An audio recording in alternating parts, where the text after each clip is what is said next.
मैं अपने गुरु शिव को प्रणाम करता हूँ। साहब एवं दीदी को मेरा प्रणाम एवं उपस्थित सभी शिव शिष्याओं को मेरा प्रणाम। आज पटना से मैं आया हूँ यहाँ माँ की पावन वसुंधरा मनातू में शिव गुरु चर्चा के लिए। ट्रेन से ही आया, सुबह में डाल्टनगंज स्टेशन पे उतरा तो वहाँ कुछ लोग बात कर रहे थे कि इतनी भीड़ है, हमें तो पता ही नहीं है, दूसरे दूसरे राज्यों से लोग आ रहे हैं, काफ़ी स्टेशन पे भीड़ थी और मेरा यहाँ घर है, मुझे पता ही नहीं है। फिर मैंने उनको बोला कि भाई आप शिव गुरु के शिष्य नहीं है इसलिए आपको पता नहीं है, आपके गुरु शिव नहीं है इसलिए आपको पता नहीं है। ये तो रिश्तों का खेल है ना। यहाँ पे हमें पता रहता है, अगर हमारा इंटरेस्ट क्रिकेट में है, मेरा बचपन से इंटरेस्ट था क्रिकेट खेलने का, देखने का, तो 8 साल 9 साल में ही मुझे पता होता था कि क्राइस्ट चर्च में क्या होने वाला है, किस दिन क्रिकेट मैच होगा, एडिलेड में कब क्रिकेट मैच होगा। समझिए, वहां मैं कभी गया नहीं, आज तक नहीं गया हूं, लेकिन मुझे पता होता था कि वहां पे कब क्रिकेट मैच होगा। तो वही बात है कि रिश्ते नहीं होंगे तो आपके घर में इतनी बड़ी महोत्सव, इतना बड़ा महोत्सव, लाखों लोग आज जुटे हैं, पता ही नहीं होगा आपको, क्योंकि रिश्ते ही नहीं आपने बनाए हैं उस महादेव गुरु से। महादेव के बारे में आप जानते हैं, महादेव देवता के रूप में आपने रिश्ते बनाए हैं, लेकिन महादेव गुरु के रूप में आपका रिश्ता नहीं है, तो आप कुछ नहीं जानते हैं, आपको पता ही नहीं चलता है। बहुत से रिश्ते हमारे ऐसे होते हैं, खून के रिश्ते होते हैं, वो कब जी रहे हैं, कब मर रहे हैं, कब बीमार हो रहे हैं, पता ही नहीं चलता, क्योंकि आपने उन खून के रिश्तों से अपना रिश्ता नहीं जोड़ा है, मन से रिश्ता नहीं जोड़ा है, बस वो बोली में रिश्ता है। बहुत सारे आपके रिलेशन होंगे ऐसे, खून के रिश्ते ऐसे होंगे, कभी बीमार पड़ते होंगे, आपको पता ही नहीं चलता है, क्योंकि उनसे आपका रिश्ता ही नहीं है, मन से रिश्ता नहीं है, बस बोली में है। तो उसी महादेव से गुरु के रूप में रिश्ता बनाने के लिए साहब बोल रहे हैं, दीदी बोल रही हैं, जीवन भर उन्होंने यही लोगों को बताया, सिखाया कि उस महादेव गुरु के रूप में रिश्ता जोड़िए। साहब बचपन से ही चमत्कार खोजने के लिए, चमत्कार सीखने के लिए गुरु की तलाश कर रहे थे, और फिर उन्हें बहुत सारे लौकिक गुरु मिले, बहुत सारे तांत्रिक मिले, बहुत सारे योग के गुरु मिले, बहुत से लोगों ने उनको साधना सिखाया, योग सिखाया, लेकिन हर जगह वो ठगे गए। 14 साल तक श्मशान की साधना की, कब्रिस्तान की साधना की, जाते थे, एक दिन श्मशान एक दिन कब्रिस्तान जाते थे, लेकिन कुछ मिला नहीं, हर जगह वो ठगे गए। लोगों ने जैसा जैसा बोला उन्होंने वैसा किया, वैसी साधनाएं की, लेकिन उन्हें कुछ हासिल नहीं हुआ, उन्हें चमत्कार नहीं सीखने को मिला, और फिर हार कर आरा के गांगिया श्मशान में गुरु ब्रह्मा, गुरु विष्णु, गुरुदेवो महेश्वर की बात पर उन्होंने शिव को ही अपना गुरु मान लिया। और फिर उन्होंने देखा कि सही में ये गुरु कमाल के गुरु हैं, वो जो देवता है, वो जो ईश्वर है, वो कमाल का गुरु भी है। उन्हें इस बात का अनुभव हुआ, और उसके बाद उन्होंने लोगों को बताना शुरू किया। आज देखिए कितने सारे लोग संसार में, करोड़ों लोग उस महादेव से जुड़ गए हैं, गुरु के रूप में रिश्ता बना रखे हैं। देवता तो मानते ही थे, घर के बाबा हैं ही, और अब हम लोग गुरु के रूप में भी उनसे रिश्ता बना लिए हैं। तो ये रिश्ता बनाने कैसे बनाया जाए, ये बात साहब और दीदी ने हम लोगों को बताया। 3 सूत्र उन्होंने दिया, और इस 3 सूत्र के माध्यम से उस महादेव गुरु से हम लोग रिश्ता बनाते हैं। पहला दया मांगना, दूसरा चर्चा करना, तीसरा नमन करना नमः शिवाय से। और भारत के इतिहास में अगर आप देखेंगे तो इतने बड़े बड़े ग्रंथ मिले हैं, इतने उपनिषद हैं, वेद हैं, बहुत सारे ग्रंथ लिखे गए हैं, रामायण है, रामचरितमानस है, महाभारत है। कहीं पे आपको ये नहीं मिलेगा कि महादेव से गुरु के रूप में कैसे रिश्ता बनाएं। आप उनकी पूजा कैसे करें, ये सारे ग्रंथों में, बहुत से ग्रंथों में मिल जाएगा। लेकिन ग्रंथों ने बस ये लिखा, संभवे गुरुवे नमः, तुम त्रिभुवन गुरुवेद बखाना, गुरु शंकर रूपिणम, वंदे विद्या तीर्थम महेश्वरम। मीन्स वो तीर्थ, विद्या के तीर्थ है महेश्वर, शंभु गुरु को नमन है। तीनों वेद, तीनों भुवनों में आप गुरु हैं, ये वेद बखान कर रहे हैं। लेकिन कैसे उस गुरु को अपना गुरु बनाएं, कैसे उस महादेव गुरु से हम सीखें, कैसे सिंपल भाषा में स्कूल में एडमिशन कैसे ले, ये किसी ग्रंथ में नहीं लिखा गया। साहब ऐसा पहले व्यक्ति हैं पूरे इतिहास में, भारत के आध्यात्मिक इतिहास में, जो पूरे विश्व को बताए कि उस महादेव से कैसे गुरु के रूप में आप रिश्ता रख सकते हैं। और समझ जाइए, जब उस गुरु से आपका रिश्ता होगा तो आपका जीवन कैसा होगा। साहब लिखते हैं कि शिव का शिष्य बनकर आपके लौकिक पारलौकिक मनोरथ स्वतः पूर्ण हो जाते हैं। आपको कहीं कुछ करने की जरूरत नहीं पड़ती है, घर में बैठे आप उस महादेव से जुड़िए, कुछ खर्च नहीं है, कहीं जाने की जरूरत नहीं है, कुछ खान पान छोड़ने की जरूरत नहीं है। आप जैसे भी हैं, आप देवता है तो भी ठीक, आप दानव है तो भी ठीक। और याद रखिए साहब, इससे पहले देवताओं तक ये नसीब नहीं था कि वो महादेव को अपना गुरु बना ले। देवता लोग भी, आप पढ़ेंगे किसी भी ग्रंथ में, उन्होंने शिव को गुरु नहीं बनाए। इतने सारे देवता हुए, उन्हें पहले बृहस्पति को उन्होंने गुरु माना है, और बृहस्पति शिव के शिष्य थे। पहले देवताओं को भी ये संभव नहीं था, देवताओं के लिए भी, कि वो शिव को गुरु माने। हम लोग बड़भागी हैं, हम लोग लक्की हैं कि साहब ने ये मौका इस जनमानस के हर आदमी को दिया है, चाहे वो किसी भी धर्म के हो, किसी भी जाति के हो, किसी भी देश से हो, कि आप उस अवधरदानी वैद्यनाथ योगेश्वर महादेव जगत गुरु महादेव के शिष्य बन पाए। तो इसलिए ये मौका हम लोगों को नहीं गंवाना है। पहली बार भारत के आध्यात्मिक इतिहास में शिव गुरु की बातें साहब और दीदी ने की हैं, और देखिए तब से सिलसिला चल पड़ा है, और इस मौके को हम लोगों को नहीं गंवाना है। इतने सारे रिश्ते तो हम लोग रखते ही हैं अपने जीवन में, हजारों रिश्ते रखते हैं, जब से जन्म लिए हैं मरने तक। हर दिन कोई ना कोई नया आदमी मिल जाते हैं, बात कर लेते हैं। आजकल तो फेसबुक यूट्यूब का जमाना है, कहा जाता है कि सब्सक्राइब करें, बेल बटन को दबाइए और फॉलो करें।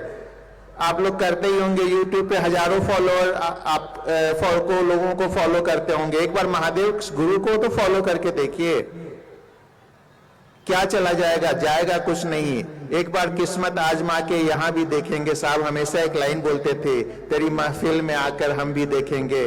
तो एक बार किस्मत तो आजमा लीजिए। यहाँ तो कुछ ऐसे भी नहीं जाता है, हम लोग मोबाइल में हमेशा किसी न किसी को बेल आइकन दबा के फॉलो करते रहते हैं, यूट्यूब पे फॉलो करते रहते हैं, फेसबुक पे फॉलो करते हैं, हजारों आपके फ्रेंड बनते हैं, रिश्ते बनते हैं, हैप्पी बर्थडे सबको बोलते रहते हैं। एक बार महादेव से तो रिश्ता बनाइए, महादेव गुरु के रूप में तो रिश्ता बनाइए। बहुत आसान है, यहाँ बेल भी नहीं दबाना पड़ेगा, बस मन से रिश्ता बनता है। आपको मन में ही ये भाव आना है कि आप शिव आप मेरे गुरु हैं, बस इसी से रिश्ता बन जाएगा। कहीं जाने की जरूरत नहीं पड़ेगी उस महादेव से। और देखिए कि वो कैसे ज्ञान देते हैं। हम लोगों ने अनुभव किया है कि वो सबसे बड़े गुरु हैं, उनसे अच्छा ज्ञान दुनिया में कोई नहीं देता है। वो जगत गुरु है। दुनिया में बहुत से गुरुओं को आप मानते होंगे, मानिए, कोई दिक्कत नहीं है। एक बार महादेव को गुरु मानकर देखिए और फिर देखिए कि आपके जीवन में क्या बदलाव आता है। आप जितने भी लोग हैं यहाँ पे, ज्यादातर लोग शिव के शिष्य हैं, तभी कोई इतनी हजारों किलोमीटर दूर से, देश से विदेश से लोग आए हैं, दूसरे राज्यों से लोग आए हैं। आखिर किस लिए? उन्होंने महादेव को गुरु माना, महादेव का शिष्य बनकर उन्होंने देखा है कि ये सबसे अच्छी विधा है, इससे आसान विधा कुछ नहीं हो सकती है उस महादेव के पास पहुंचने के लिए, उस महादेव से लेने के लिए, उस महादेव की पूजा करने के लिए, क्योंकि हर विधि तो गुरु बताएगा। तो क्यों नहीं उस महादेव को उसी से हम उनका पता पूछ लेंगे। वो महादेव गुरु ही बताएंगे कि उस देवता की कैसे पूजा की जाए, कैसे अर्चना की जाए। हम सब लोग पूजा पाठ में बहुत विश्वास करते हैं, बहुत बड़े मंदिरों में जाते हैं, जल चढ़ाते हैं, व्रत रखते हैं।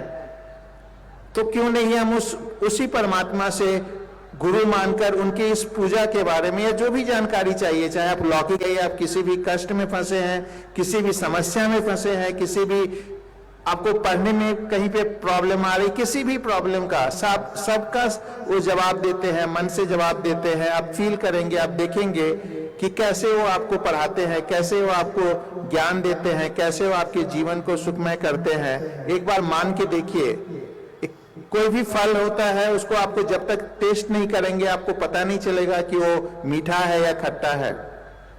तो एक बार इतने लोगों से आप रिश्ता रखते हैं, एक बार महादेव गुरु से भी रिश्ता बनाइए, देखिए कि वो कैसे गुरु हैं, आपके जीवन में क्या बदलाव करते हैं। एक कान्हा साहब बराबर बोलते थे, अगर तुम न होते भंवर में ही मेरी नैया रहती, किनारे नहीं होते, और अगर किनारे हो भी जाते तो भी लहरें डुबा देती अगर तुम न होते। तो वही बात है, उस महादेव हमारे जीवन में जब से आए हैं तब से हम अपनी जिंदगी को देखते हैं, एक किनारा मिला, और हाँ, किनारे पर भी उन्हीं का सहारा है कि लहरें हमें डुबो नहीं रही हैं, वो हमेशा प्रोटेक्ट कर रहे हैं, हमेशा साथ दे रहे हैं। साहब दीदी आपके हमेशा साथ दे रहे हैं। आप फील करेंगे जब भी आपको कुछ भी आप देखेंगे, कहीं से भी आप साहब दीदी को याद करेंगे तो वो आपको सहायता करते हैं, वो आपकी मदद करते हैं, आपको देते हैं। किसी भी उलझन में फंसे हो आप साहब दीदी को ध्यान करिए, शिव गुरु को ध्यान करिए, आपको मदद करते हैं। साहब भी मदद करते हैं, दीदी भी मदद करती हैं, शिव गुरु भी मदद करते हैं। तो इसलिए हम लोग शिव से एक रिश्ता जोड़े, महादेव से गुरु और शिष्य के रूप में रिश्ता जोड़े और इसको निभाएं।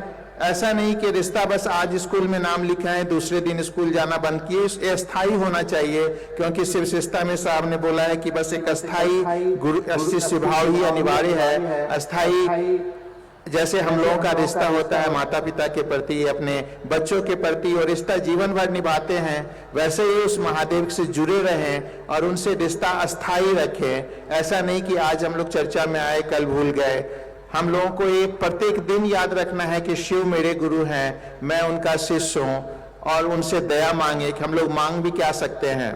अभी एक घूम रहा था वीडियो, एक मुख्यमंत्री जी से किसी बच्चे ने मांगा कि मुझे चिप्स दे दो। समझिए वो मुख्यमंत्री हैं और बच्चे उससे क्या मांग रहे हैं, तो चिप्स मांग रहे हैं। तो हमें दया मांगिए, महादेव से दया मांगिए, क्योंकि वो सब कुछ दे सकते हैं, पूरी दुनिया उनके अंडर में है। हम लोग मांगते हैं क्या, तो घर मांगते हैं, दौलत मांगते हैं, जो चीज यहीं की है वहीं रह जाएगी। हम लोग ये नहीं मांगते हैं कि हम शिव हो जाए। साहब ने बोला बनो तो शिव, रहो तो शिव, जियो तो शिव। आप शिव की तरह बनिए। शिव की तरह बनने के लिए आपको शिव के पास जाना होगा, गुरु के रूप में जाना होगा। तभी आप देखते हैं ना शिव परिवार, जहां विपरीत प्रवृत्ति के लोग होते हैं, सांप भी रहता है, बैल भी रहता है, बाघ भी रहता है, बाघ बैल को खा जाता है, मोर सांप को खा जाता है, लेकिन फिर भी उस परिवार में एक साथ रहते हैं। उस शिव का परिवार है। आज हम लोग देखते हैं ना दुनिया में कितने वर्ल्ड वार हो रहे हैं, एक देश दूसरे देश पे आक्रमण करते हैं, लोग मर रहे हैं, जी रहे हैं, कहीं पे शांति नहीं है, लोग दुश्मनी कर रहे हैं या लोग एक दूसरे से युद्ध लड़ रहे हैं, क्योंकि किसी को इस संसार के बारे में उस एक अच्छा गुरु नहीं मिला, तभी तो कर रहे हैं। कैसे समन्वय रखा जाए, कैसे शांति से रहा जाए, कैसे हम लोग एक दूसरे से घुल मिल के रहें, लड़ाई झगड़ा न करें, वो एक अच्छा गुरु ही बता सकता है। इसलिए हमें उस शिव गुरु की जरूरत है, वैसे परिवार के मुखिया की जरूरत है जहाँ पे सांप भी रहता है, बैल भी रहता है, एक साथ रहते हैं। आज हम लोग देख रहे हैं यहाँ पे लाखों की भीड़ है, एक साथ सब लोग बैठे हैं, चाहे वो किसी भी जाति के हों, किसी भी राज्य से हों, किसी भी देश के हों, एक साथ बैठे हुए हैं। यही शिव शिष्यता है। साहब यही कहते हैं कि अगर सब पूरा विश्व अगर शिवमय हो जाएगा, पूरा विश्व अगर शिव को अपना गुरु मान लेगा, तो हमारा जो संसार है ऐसा एक भाईचारा होगा, एक अच्छा हो जाएगा। यहाँ एक बगिया ऐसी है कि वहां पे फूल खिलेंगे, मानवता सुगंधित हो जाएगी। साहब शिष्यानुभूति में लिखते हैं। तो हम लोग चलिए साहब की बात को माने, दीदी की बात को माने, शिव गुरु से जुड़े रहें, साहब से जुड़े रहें, दीदी से जुड़े रहें। आप सभी को मेरा प्रणाम। हेलो सुना हम लोगों ने अमित बाबू से मानव जीवन में गुरु की आवश्यकता, इस विषय पर हमने आपसे निवेदन किया था, यदि आप चित्त को, मन को स्थिर कर बैठेंगे और सुनेंगे, महादेव की दया से बहुत बातें नई और बहुत ऐसी चीजें मिलेगी जो हमारे आपके मन में शिव शिष्यता को और गति देगा। आइए, आपने भी अनुभव किया शिव को गुरु मानकर, करोड़ों लोगों ने अनुभव किया है, लेकिन शिव की शिष्यता एक अनुभूति, शिव की शिष्यता एक अनुभूति या विषय है। और इस विषय पर मैं प्रार्थना करूंगा अपने भैया श्री अभिनव आनंद जी, मोनू भैया से मेरा प्रार्थना होगा, शिव की शिष्यता एक अनुभूति, इस विषय को एक माला के रूप में हमारे आपके बीच में रखने का कष्ट करेंगे। मोनू भाई।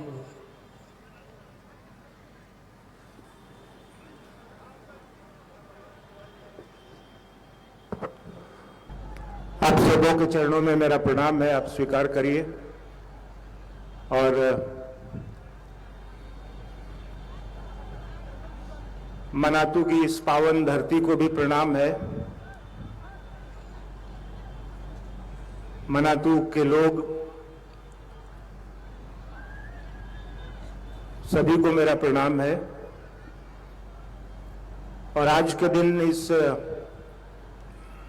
पावन प्रांगण में जो राजमणि दीदी नीलम आनंद का जन्मस्थान है, जन्मस्थली है, आप सभी यहाँ इतनी संख्या में आए हैं जितना अंदाजा तो नहीं था,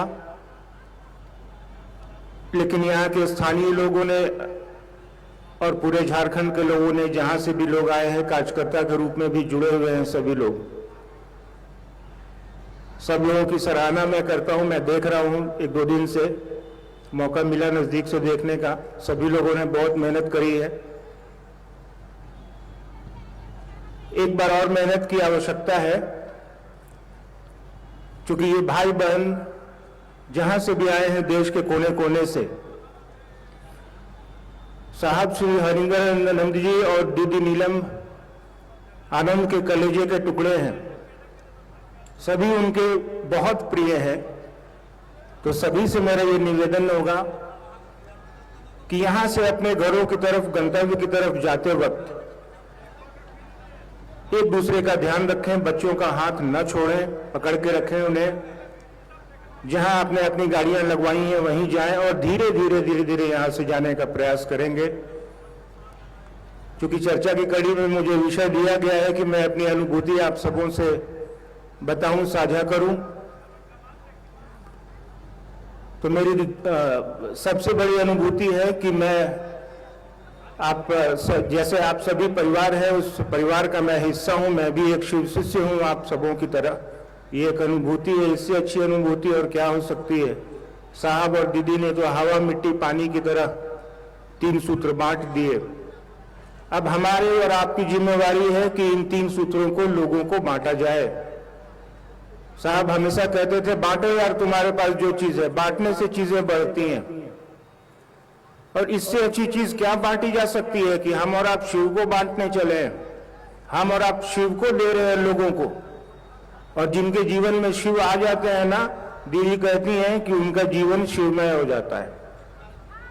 तो आप सबों का जीवन शिवमय हो जाए, सुखमय हो जाए, आप भी शिव की तरफ चले, आपका मन शिव की तरफ चले, क्योंकि साहब ने कहा है आओ चले शिव की ओर।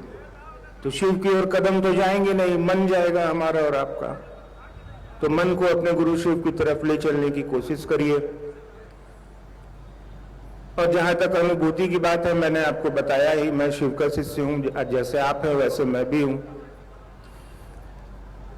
इस बात को समझिए और लोगों को भी समझाने का प्रयास करिए। क्योंकि आपकी संख्या बहुत ज्यादा है, मुझे चिंता भी हो रही है। यहाँ बैठे सभी लोग आप ही की सेवा के लिए यहाँ मौजूद है।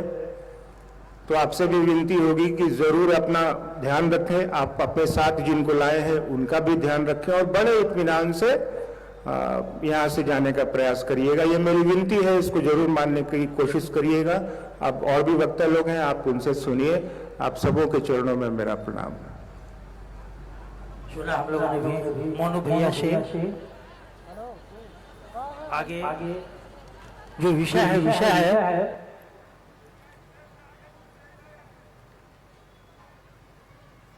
उस विषय से पहले मैं निवेदन करूंगा भाई यीशु गोस्वामी जो गढ़वा से, भाई यीशु गोस्वामी से निवेदन होगा एक प्यारा सा भजन अपने गुरु शिव के चरणों में अर्पित करने का कष्ट करेंगे। भाई यीशु गोस्वामी जी गढ़वा से।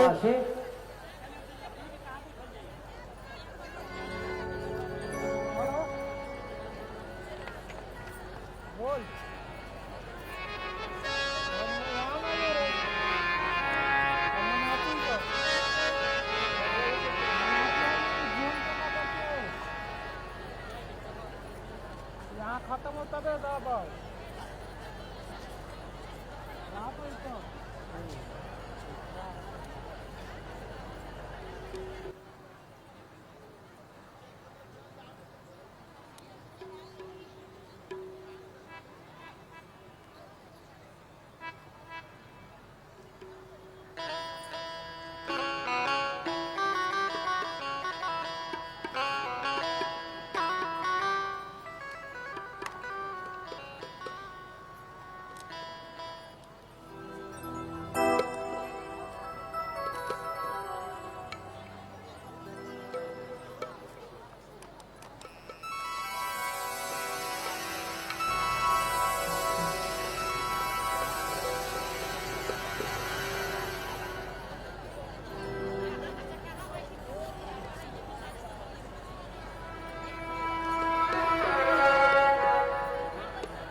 ग्यारह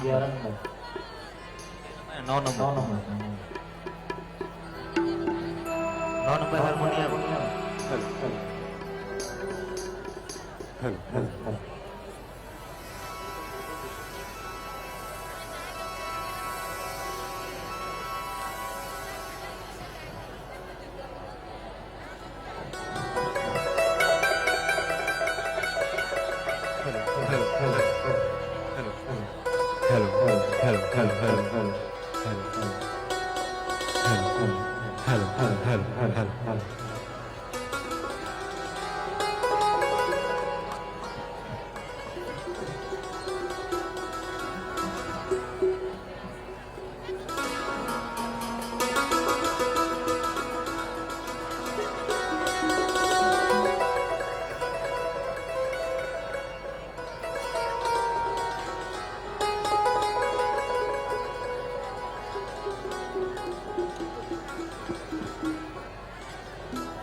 अपने गुरुदेव महादेव के चरणों में मेरा प्रणाम को स्वीकार करें गुरुदेव। साहब हरिंदर के चरणों में प्रणाम, मेरे प्रणाम को स्वीकार करें। ये नीलम दीदी की जन्मस्थली है, इस जन्मस्थली को प्रणाम, नीलम दीदी को प्रणाम, मेरे प्रणाम को स्वीकार करें। यहाँ पर उपस्थित सभी गुरु भाई गुरु बहन उनके चरणों में मेरा प्रणाम, मेरे प्रणाम को स्वीकार करें। हेलो आउटपुट सही है, आउटपुट सही है।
दुनिया तुम्हें कुछ नहीं देने वाली, ये दुनिया तुम्हें कुछ नहीं देने वाली।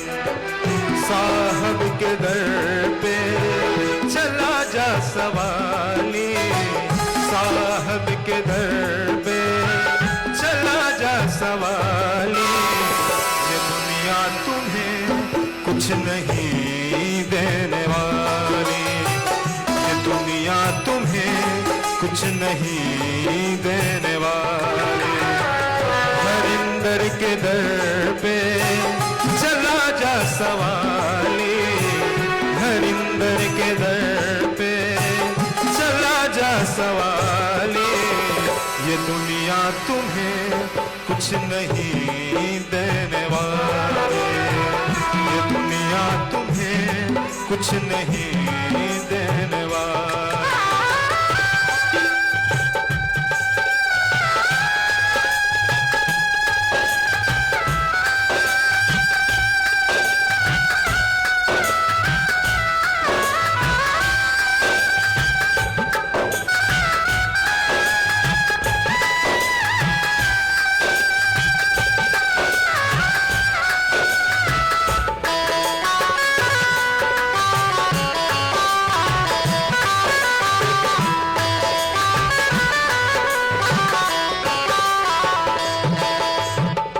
हसीदर का मोह ताज सारा जमाना, हसीदर का मोह ताज सारा जमाना।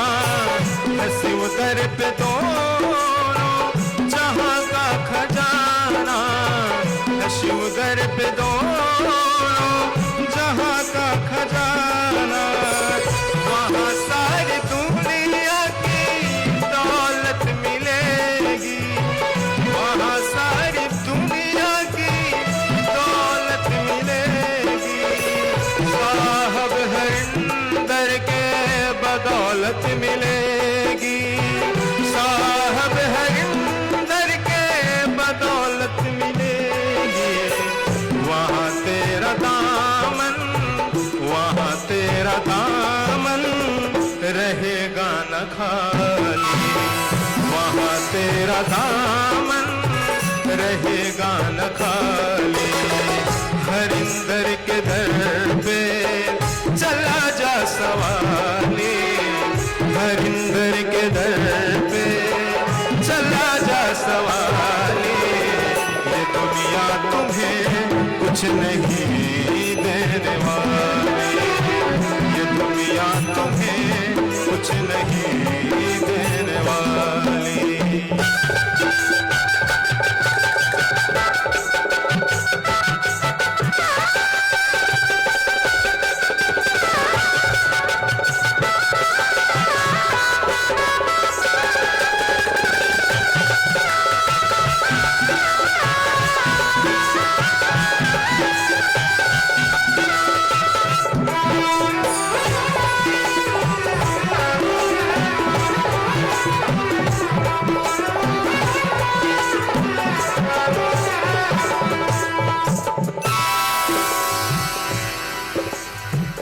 तीन सूत्र को तुमने बताया है, तीन सूत्र को तुमने बताया। दया चर्चा नमन तूने समझाया, दया चर्चा नमन तूने समझाया। तमन्ना है ये है कि हम भी चले, तमन्ना है यह कि हम भी चले अब।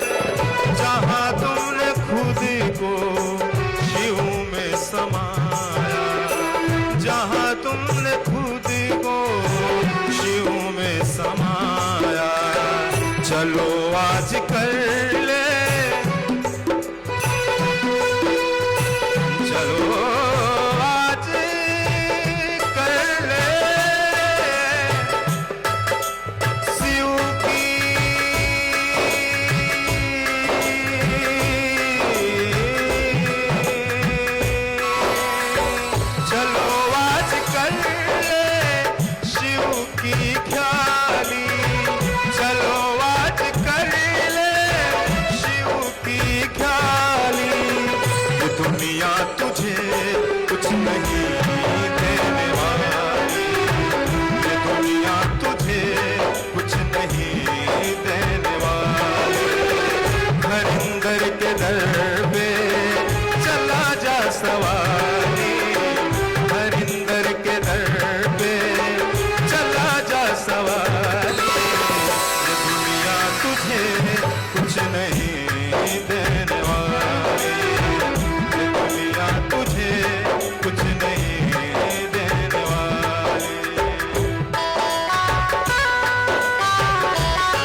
दुनिया वाले साहब की जुबानी, सुनो दुनिया वाले साहब की जुबानी, शिव जैसा गुरु कोई ना और ना ज्ञानी, शिव जैसा गुरु कोई ना और ना ज्ञानी, आओ हमें सब शिष्य बने, आओ हमें सब शिष्य बने, अब ना करें हम कुछ मनमानी, अब ना करें हम कुछ मनमानी, तीन सूत्र है, तीन सूत्र है एक प्रणाली, तीन सूत्र है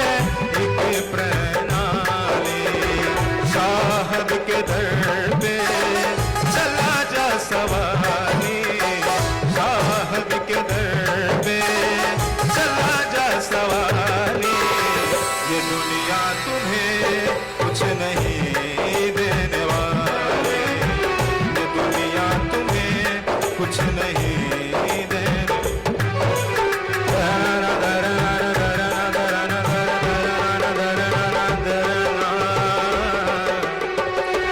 ये साहब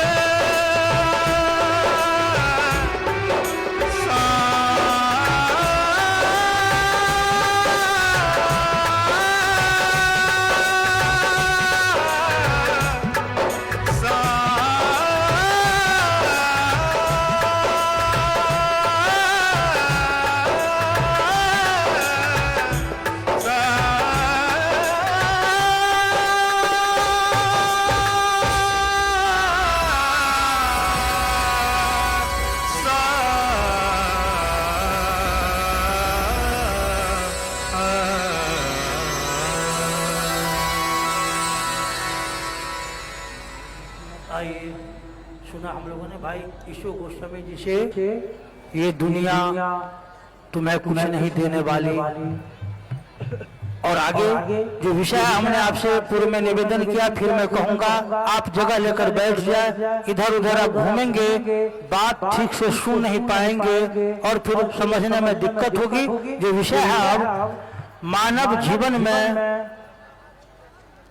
गुरु, शिव का गुरु पद, शिव का गुरु पद विषय है और इस विषय पर ही यह धूरी है।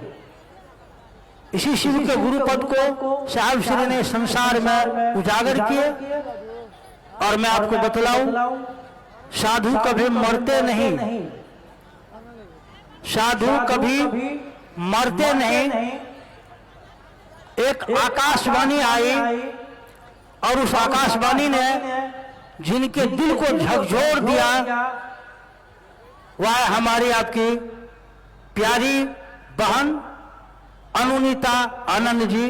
मेरा निवेदन होगा, हम लोग प्रेम से बोलते हैं लवली दीदी, लवली दीदी से निवेदन होगा शिव का गुरु पद विषय पर अपनी भावनाओं को हमारे आपके दिलों तक पहुंचाएगी लवली दीदी हमारे बीच।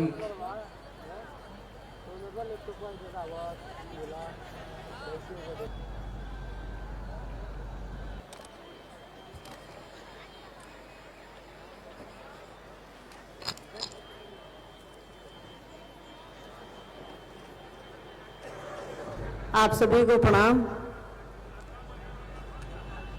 हम सभी ननिहाल आए हैं।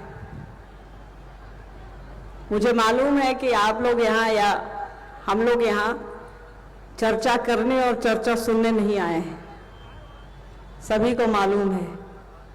यहाँ हम आए हैं अपनी माँ के घर ननिहाल। जिस जगह पर हम आप बैठे हैं, कई लोगों ने अन्न मिलाकर पढ़ा होगा, जहाँ बैठे हैं हम आप, यही गढ़ का पिछला हिस्सा है जहाँ एक साधु बाबा ने रात के अंधेरे में साहब को कहा था कि वो टूटा हुआ शीशा उठाकर देखो। तो साहब ने देखा था, तो साहब ने कहा था कि इसमें मैं थोड़े ही हूँ, यही वो जगह है, गढ़ का पिछला हिस्सा। कहानियों में आप लोगों ने सुना होगा, साहब की चर्चा सुनी होगी, और अनमिल आखर में भी आप लोगों ने पढ़ा होगा। ये वही जगह है। हम लोग ननिहाल आए हैं तो यहाँ के लोग, हमारे मामू, आपकी मामी, सारे भाई बहन लोग मिल करके लगने नहीं दे रहे हैं कि माँ बाप नहीं है। ननिहाल में जैसे स्वागत होता है बच्चों का, वैसे ही हो रहा है। हमारा भी हो रहा है, आपका भी हो रहा है, सभी का हो रहा है। तालियां बजनी चाहिए इन लोगों के लिए, निश्चित रूप से तालियां बजनी चाहिए। अभी हम लोग यहाँ हैं, भैया बात करेंगे, भाभी बात करेंगे आपसे। तो यहाँ हम आप इकट्ठा हुए हैं महादेव गुरु की बात करने को, इकट्ठा हुए हैं। पर मुझे मालूम है, हम सबको मालूम है कि बस ये एक औपचारिकता है। यहाँ आए हैं आप और हम इस मिट्टी को प्रणाम करने के लिए, इस धरती को प्रणाम करने के लिए जिसने दी नीलम आनंद को जन्म दिया। साहब का बहुत समय यहाँ गुजरा, साहब का विशेष लगाव है अपने ससुराल से। मेरा, देखिए ये तो बात हो गई अपनों से अपनी बात। मेरा विषय पर आते हैं। मेरा विषय है महेश्वर शिव का गुरु पद। अगर महेश्वर शिव का गुरु पद न होता तो आज हम आप यहाँ इकट्ठा होते क्या, लाखों की संख्या में नहीं होते। वो गुरु हैं, इसीलिए आज हम आप इकट्ठा हैं। किताबें कहती हैं, सभी शास्त्र पुराण उपनिषद कहते हैं कि शिव गुरु हैं।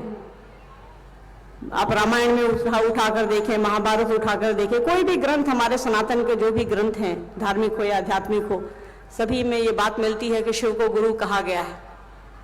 शंभवे गुरुवे नमः, शिव पुराण में उसकी जो संहिता है, उसका जो चैप्टर है, उसमें 10वें अध्याय में ये लिखा हुआ है, सकला कल रूपाय संभवे गुरुवे नमः। मतलब जो शरीर में है, जो साकार हैं, जो दिख रहे हैं, और जो शरीर में नहीं है, जिन निराकार हैं, वैसे स्वरूप वाले कल्याणकारी शिव को गुरु कहा गया है, उनको नमन किया गया है। गुरु गीता भी कहती है, जो बहुत फेमस किताब है अध्यात्म की, कि गुरु शिव हैं और शिव ही गुरु हैं।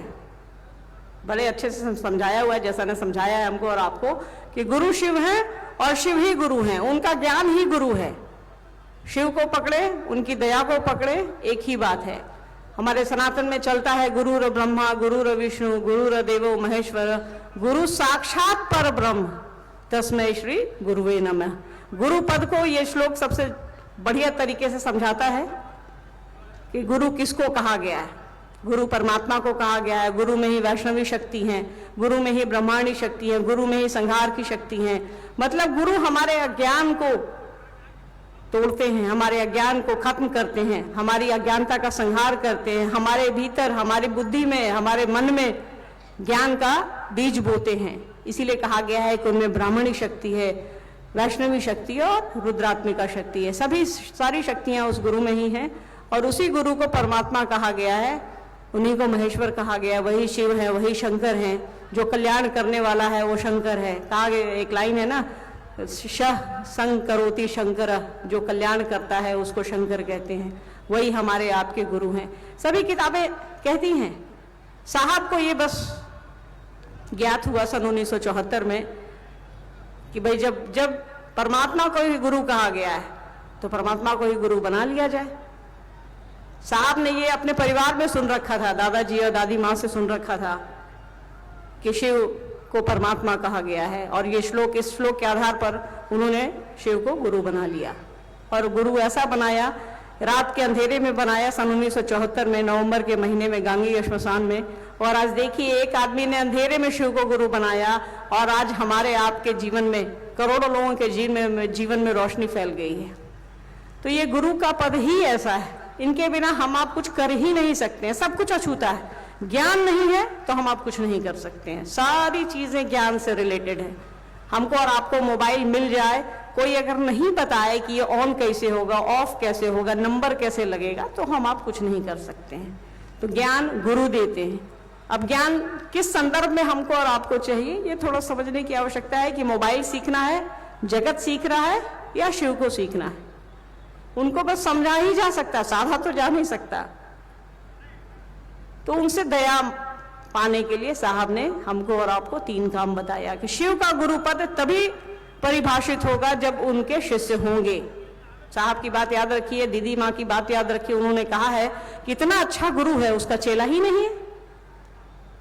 साहब ने जब शिव को गुरु बनाया, चमत्कार सीखने के लिए बनाया, उन्होंने कहा महादेव से कि मैं जानता हूं कि आप मुझे चमत्कार नहीं सिखाएंगे, फिर भी मैं आपको छोड़कर नहीं जाऊंगा। तो जब गुरु बढ़िया मिलेगा तो वो चेला को ढूंढ लेगा। साहब ने लिखा शिष्यानुभूति में, गुरु शिष्य की तलाश करते हैं। गुरु बढ़िया होगा, चेला ढूंढ लेगा उसको। चेला को गुरु ढूंढने की जरूरत नहीं है, खुद ही गुरु ढूंढ लेते हैं। तो इस पद की सार्थकता ही यही है कि हम आप हों। कोई माँ है तो उस शब्द की सार्थकता यही है कि उसके बच्चे हैं, वो किसी से प्रेम करती है, कोई उसकी संतान है। तो वैसे ही गुरु शब्द ही ऐसा है जिसका अर्थ है कि चेला है, शिष्य है। कोई डॉक्टर है मतलब मरीज है, रोगी है। तो ये समझना होगा कि अगर गुरु का पद है मतलब चेला है उसका। तो सनातन से ही चला आ रहा है शिव गुरु का पद। उनको विश्व गुरु कहा गया, गुरुओं का गुरु कहा गया, गुराधिपति कहा गया, सदगुरुओं का अधिपति कहा गया। तो उनके शिष्य बनने की बस प्रक्रिया चल रही है। किसी ने बताया नहीं हमको और आपको। ये तो साहब और दीदी हैं जो इस धरती पर आए और उन्होंने कहा शिव को गुरु बनाइए, इसके लिए उन्होंने 3 सूत्र दिए। तो इस शब्द को परिभाषित करने के लिए, इस शब्द को पकड़ने के लिए ही, इस भाव को पकड़ने के लिए उन्होंने 3 सूत्र दिया है हमको और आपको। 3 सूत्र नहीं होता तो गुरु शिव हैं ये मात्र किताबों में रह जाता। साहब ने हमको और आपको तरीका बताया कि कैसे शिव को गुरु बनाया जाए, कैसे इस शब्द को, गुरु शब्द को परिभाषित किया जाए। चेला होगा तभी कोई गुरु है, शिष्य होगा तभी कोई गुरु है। शिव है हमारे आपके लिए, वो हमको और आपको सिखाते हैं, आचरण से सिखाते हैं, इसीलिए उनको आचार्येंद्र कहा गया है, जगताचार्य कहा गया है। वो तो उनके इस जो उनका जो पोजीशन है इस संसार में, जो उनकी एक जगह जो है वो गुराधिपति की है, गुरुओं के अधिपति हैं। परमात्मा है, परमेश्वर है, महेश्वर है, सब कुछ वही है। इसके साथ साथ वो गुरु भी हैं। रामायण में कहा गया है कि गुरु कैसा हो तो शंकर जैसा हो, शंकर रूपिणो, मतलब जो पहले से है उसी से आप तुलना कर सकते हैं। हम आप एक दूसरे की खूबसूरती की तुलना करते हैं ना चांद से। कहते हैं ना कि परसों धूप बहुत अच्छी निकली थी, ये नहीं कहते कि आगे 2 दिन बाद धूप बहुत अच्छी निकलेगी। जो हो गया है उसी के बारे में तुलना करते हैं। तो कहा गया है गुरु शंकर रूपिणो, तो गुरु कैसा हो, शंकर जैसा हो, मतलब वो पहले से गुरु हैं तभी उनकी तुलना हो रही है, तभी उनकी उपमा दी जा रही है। महाभारत में भी कृष्ण के गुरु उपमन्यु हैं। उपमन्यु ने कहा कि जिसके जीवन में एक पल भी शिव नहीं आए उसका जीवन बेकार है। तो ये महादेव का गुरु पद ही ऐसा है कि उनके बिना हम आप अधूरे हैं। जब तक ज्ञान नहीं लेंगे तब तक ये संसार चलेगा नहीं।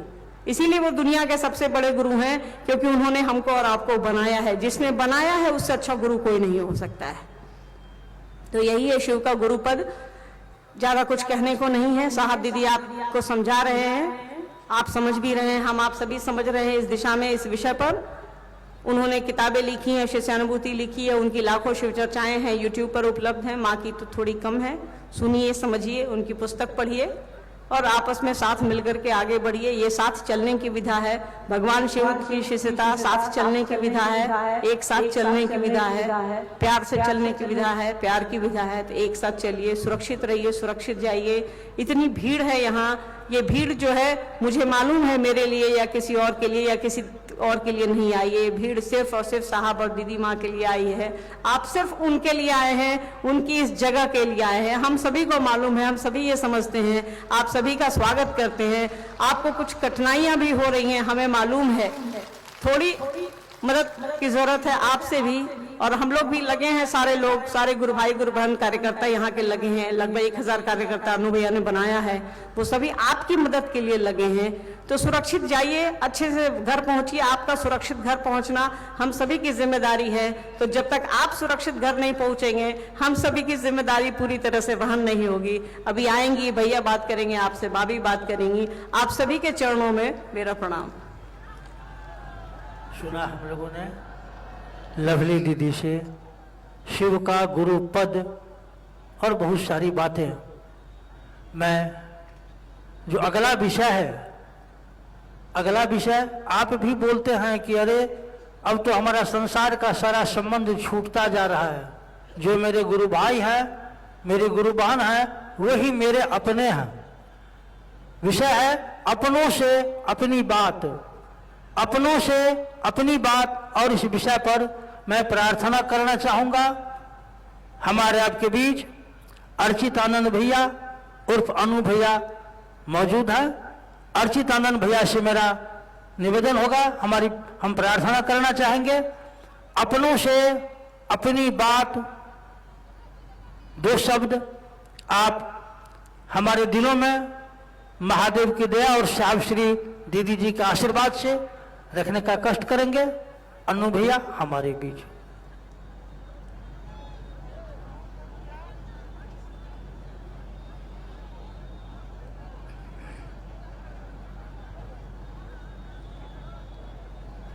हमारे गुरु महादेव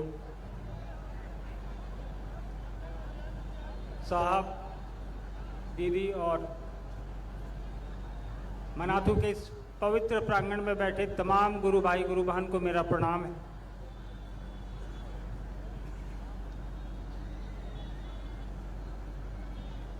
वर्षों बाद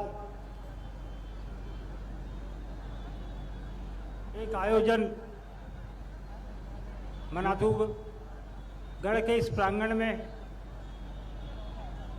अपने गुरु शिव की बात करने, उनकी बात सुनने और उनकी बात सुनाने के लिए आयोजित किया गया।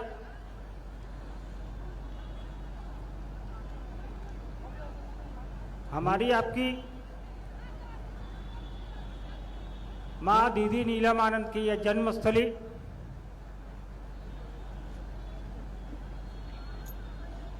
और हमारी भी ये जन्मस्थली है।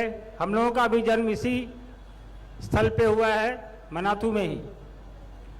तो विशेष लगाव तो है मनातू से हम लोगों का।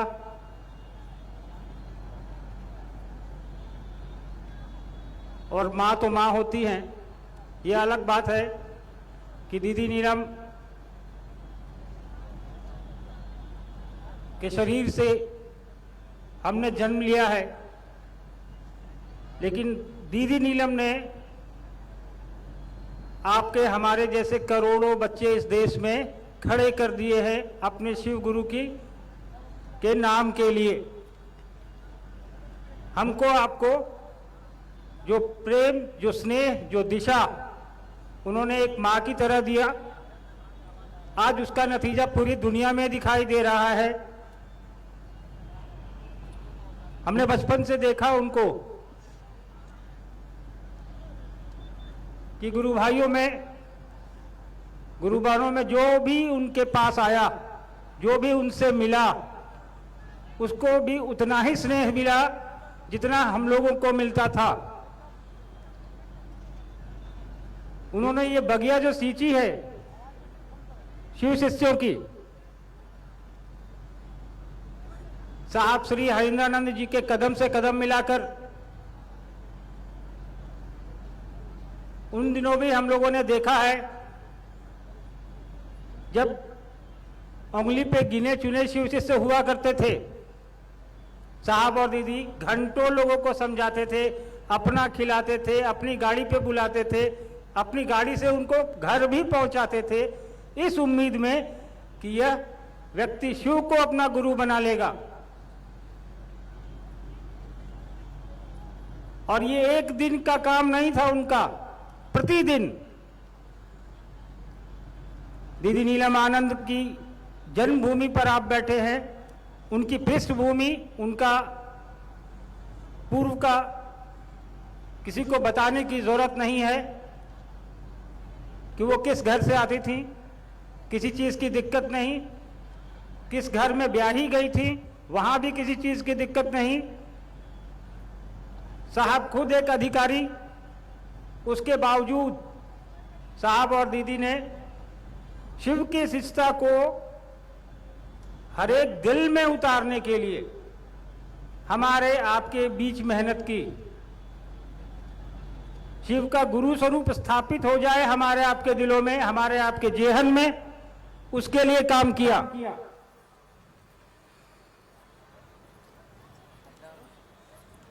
एक पुत्र होने के नाते थोड़ा सा आप लोगों से ज्यादा हिस्सा मुझे प्राप्त है, वो स्वाभाविक भी है, लेकिन वो सांसारिक होता है। हर मां के लिए उसका पुत्र, उसकी पुत्री जो है प्रिय होती है। लेकिन अध्यात्म में, शिव की शिष्यता में साहब और दीदी ने कोई भेद नहीं किया अपने घर के लोगों में और शिव के शिष्यों में।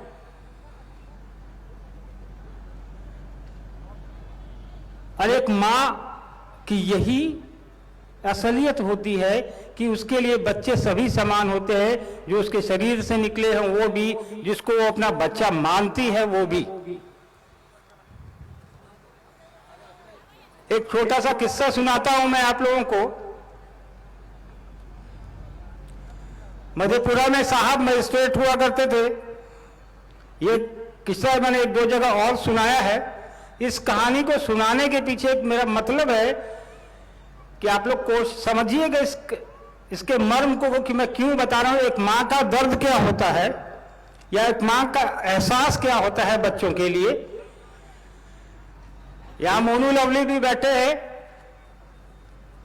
तो शाम में एक शिक्षक आया करते थे पढ़ाने हम लोगों को। नाम नहीं बताऊंगा क्योंकि वो शिक्षक अभी शरीर में हैं। तो साहब प्रतिदिन की तरह अपने कार्यालय से आए और ड्राइंग रूम एक लंबा सा था, वहां पे साहब और दीदी शिव चर्चा में लोगों के साथ बैठ गए।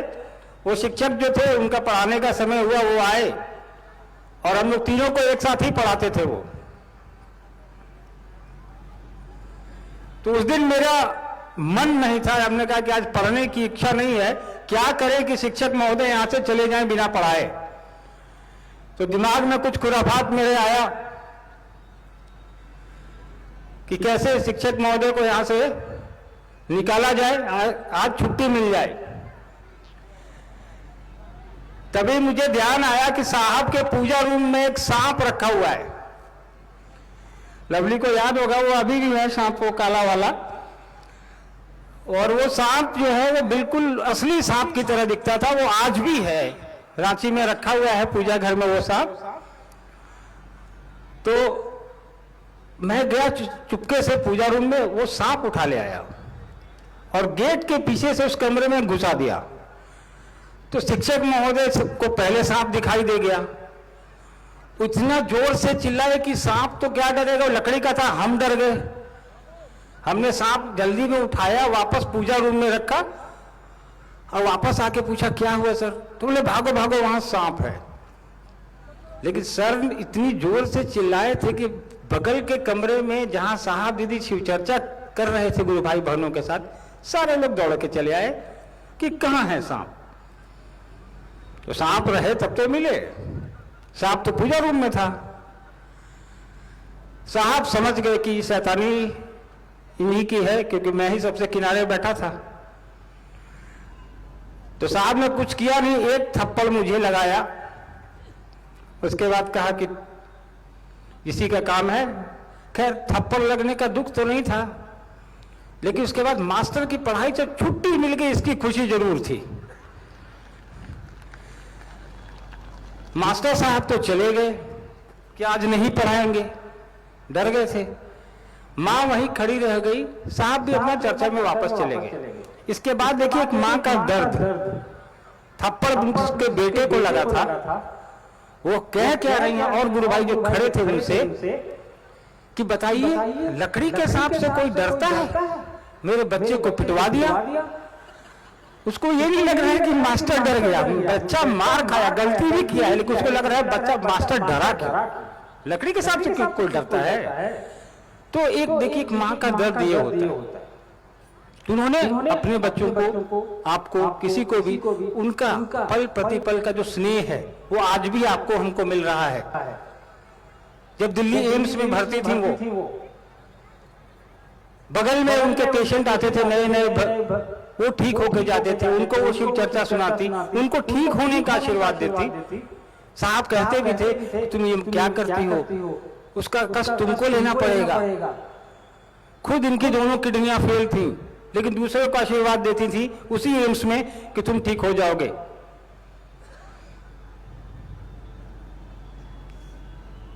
तो आप और हम उस मां की भूमि पर आए हैं, उस मां से आशीर्वाद लेके वापस जाएंगे कि जो उन्होंने रास्ता दिखाया है उस पर हम और आप चल सकें। उनके सभी अपने हैं, कोई पराया नहीं है। जो यहाँ आया है वो भी उनका है, जो सुन रहा है वो भी उनका है, जो मनातुल नहीं आ पाए हैं वो भी उनके हैं, और जो गुरुभाई गुरुबन नहीं है वो भी उनके अपने हैं। और साहब ने उस महादेव से जुड़ने को आपको हमको बोला जिसकी पूरी सृष्टि है, जिसने पूरी दुनिया बनाई है। तो महादेव के तो सभी अपने हैं, तो शिव के शिष्यों के भी सभी अपने ही होंगे। शिव का शिष्य कभी भेद नहीं कर सकता, कभी किसी को अपने से दूर या अलग करने की नहीं सोच सकता। वैसे भी शिष्य का मतलब ही होता है अनुशासन में रहने वाला। आप और हम महादेव के शिष्य हैं। अनुशासन में रहना हमको आपको सिखाया है साहब दीदी ने। इतनी बड़ी संख्या में आप और हम यहां मौजूद हैं। पलामू जिले के सक्रिय लोग, अन्य भी जिलों से कार्यकर्ता, स्वयंसेवक, गुरुभाई गुरुबहन यहां पिछले 4 दिनों से लगे हैं। हमारे मामा लोग ने लगातार कोशिश की है कि आप लोगों की मदद कर सके, बेहतर व्यवस्था दे सके, लेकिन छोटी जगह है, कुछ त्रुटियां रही होंगी। तो ये आपका भी घर है, इसे उन त्रुटियों को नजरअंदाज करिए। हम और आप शिव के शिष्य हैं। अपने साहब के बताए रास्ते पर चलने वाले लोग हैं। दीदी के घर आए हैं, उतनी ही बेहतर तरीके से हम वापस भी होंगे जितना बेहतर तरीके से हम आए हैं। वापस जाने के लिए आपके पास सुविधाएं हैं, जैसे आप आए हैं वैसे ही जाएंगे। लेकिन हम आप लोगों से अनुरोध करेंगे कि जो लोग बाहर हैं वो धीरे धीरे निकलेंगे, अंदर बैठे लोग अपनी जगह बैठे रहेंगे। जब कार्यक्रम समाप्त होने के बाद भी भजन चलता रहेगा, धीरे धीरे लोग अपने आगे वाले को जाने देंगे। पहले मैं ज्यादा समय नहीं लूंगा, दूर है, आप लोग जहां से भी आए हैं वापस भी जाना होगा। अभी बरखा जी भी आई हैं। हमारी एक इच्छा है, हम अपने मामा लोगों से एक इच्छा जाहिर करते हैं। अगर आप लोग हमारी इच्छा का समर्थन करेंगे तो जवाब देंगे। हम चाहते हैं, या पूरा परिवार हमारा चाहता है कि मनातू में दीदी की स्मृति में एक भवन बने। मामा लोग से कहते हैं कि थोड़ा जमीन हम लोग को दे दें, ताकि हम लोग दीदी की स्मृति में एक यहाँ भवन बना सके। बहुत लोग दर्शनार्थ यहाँ आते हैं तो उनकी सुविधा भी हो जाएगी। स्मृति में भवन भी बन जाएगा, कुछ लोगों को आराम भी मिल जाएगा। चलिए, इस उम्मीद में कि फिर दोबारा मुलाकात होगी इसी जगह पे, हो सकता है इससे बड़ी जगह पर हो। बरखा जी अभी आपके बीच आएंगी, ध्यान से सुनिएगा। आप सभी को मेरा प्रणाम है। अपनों से अपनी बात और इस अपनों से अपनी बात में एक भांजा का मामा से मांग हो और मामा अस्वीकार कर दे, कतई संभव नहीं है। मामा को तो स्वीकार है ही, हम लोगों को भी यह संकल्प लेना होगा कि यहाँ हम लोग दीदी जी का एक स्मृति भवन बनाएंगे।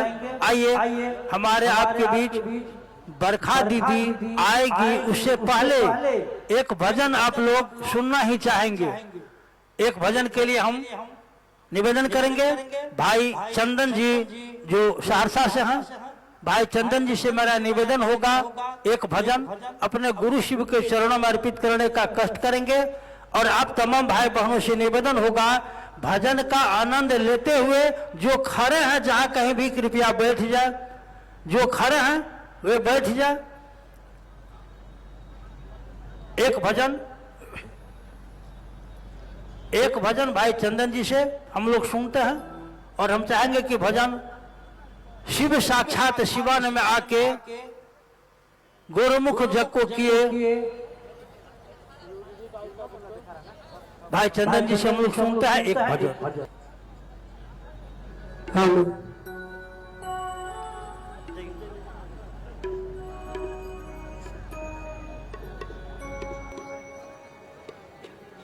हेलो हेलो हेलो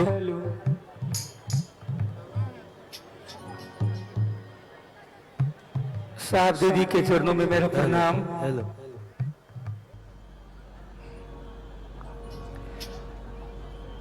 आज जो ये जन सैलाब है, इस जन सैलाब को देख के मन में एक भावना, एक पंक्ति,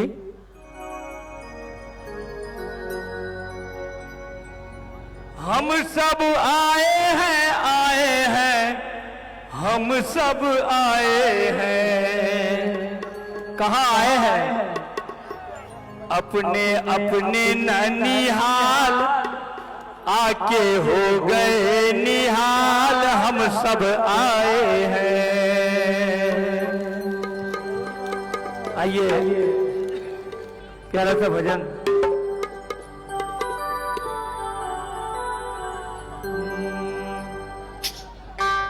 गुरुमुख जग को किए, हे माई जगत गुरु हर से। गुरुमुख जग को किए, हे माई जगत गुरु हर से। शिव साक्षात सिवान में आके गुरुमुख जग को किए। शिव साक्षात सिवान में आके गुरुमुख जग को किए। शिव साक्षात सिवान में आके गुरुमुख जग को किए। सिवान में आके गुरुमुख जग को किए।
सिवान में आके गुरुमुख जग को किए।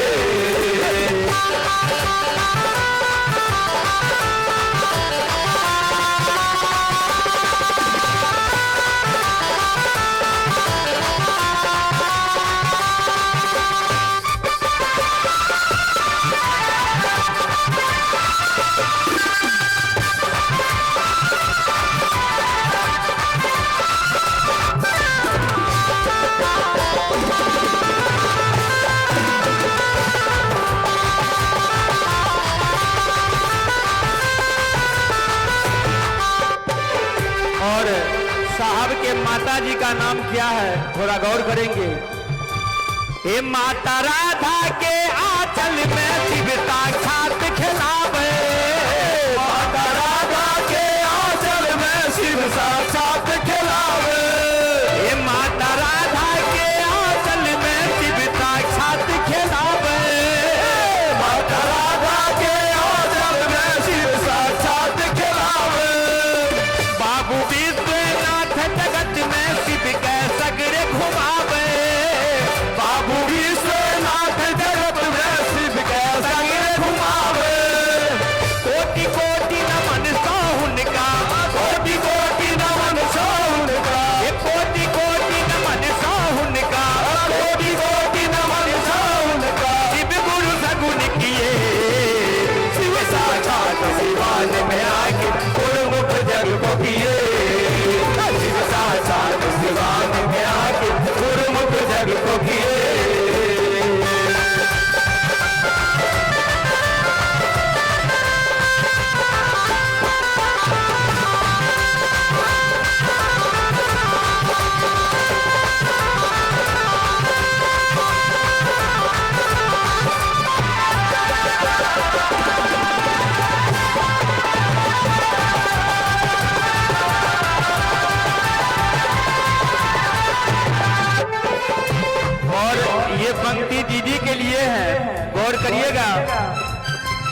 दीदी जिस दिन जन्म ली थी उस दिन नाग पंचमी था। नाग पंचमी दीदी जी स्टेट मना तू प्रगटे। नाग पंचमी दीदी जी स्टेट मना तू प्रगटे। नाग पंचमी दीदी जी स्टेट मना तू प्रगटे। नाग पंचमी दीदी जी स्टेट मना तू प्रगटे। जिस घर में दीदी की जन्म हुआ उस घर के ऊपर में नाना और नानी का फोटो लगा हुआ है, आप लोग देखे होंगे। नाना जी का नाम और नानी जी का नाम थोड़ा गौर कीजिएगा। नाग पंचमी दीदी जी स्टेट मना तू प्रगटे। नाग पंचमी दीदी जी स्टेट मना तू प्रगटे। बाबू जगदीश्वर माता भूमिका देख मुदित मन हरते। बाबू जगदीश्वर माता भूमिका देख मुदित मन हरते। ये चांद सूरज नीलाम हरिंद्र, चांद सूरज नीलाम हरिंद्र। जल थल अनल अनिल शिव गुरु, जल थल अनल अनिल शिव गुरु। नभ मंडल तरते शिव साक्षात शिवान में आके गुरुमुख जग को किए। शिव साक्षात शिवान में आके गुरुमुख जग को किए।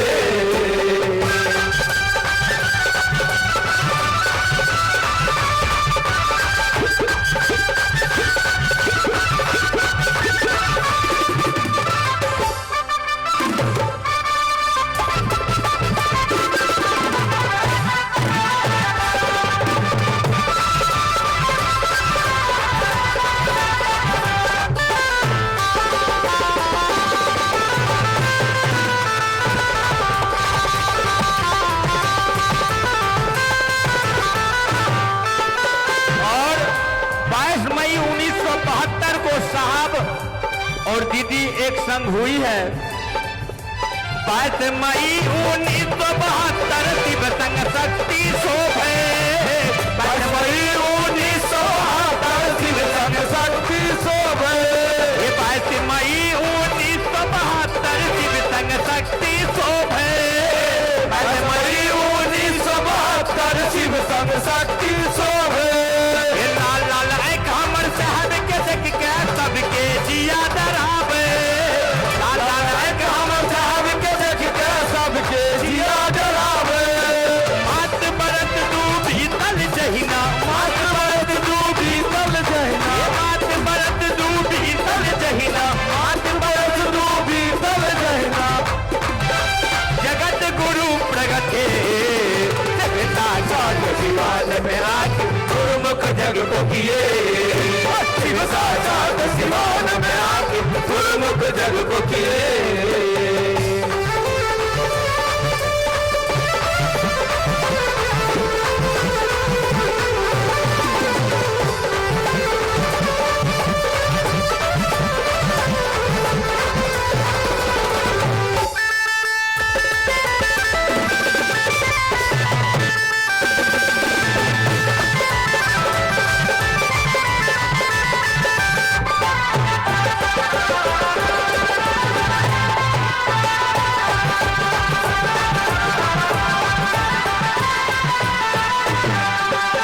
सन 1974 आरा समतान बुलावे।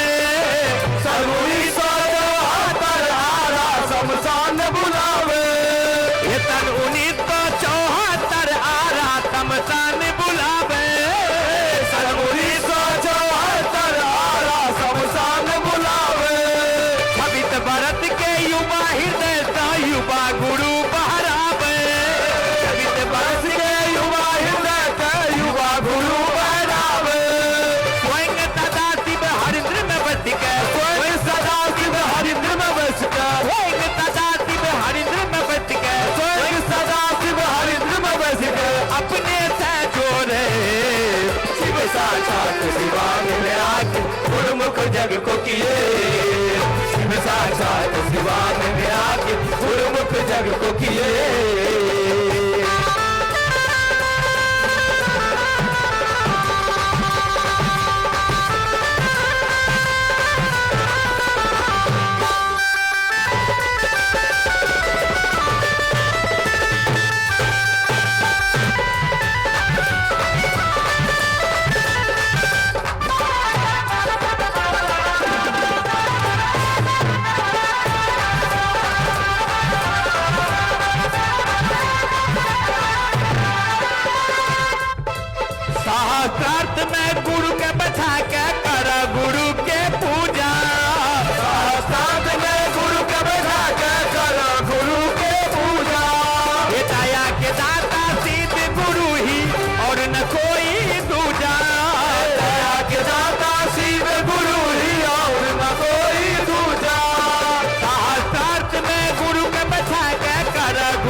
साक्षात सिवान में आके गुरुमुख जग को किए, शिव साक्षात सिवान में आके गुरुमुख जग को किए, ये गुरुमुख जग को किए, ये माई ही जगत गुरु हर से, गुरुमुख जग को किए, ये माई जगत गुरु हर से, शिव साक्षात सिवान में आके गुरुमुख जग को किए, शिव साक्षात सिवान में आके गुरुमुख जग को किए, शिव साक्षात सिवान में आके गुरुमुख जग को किए, शिव साक्षात सिवान में आके गुरुमुख जग को किए।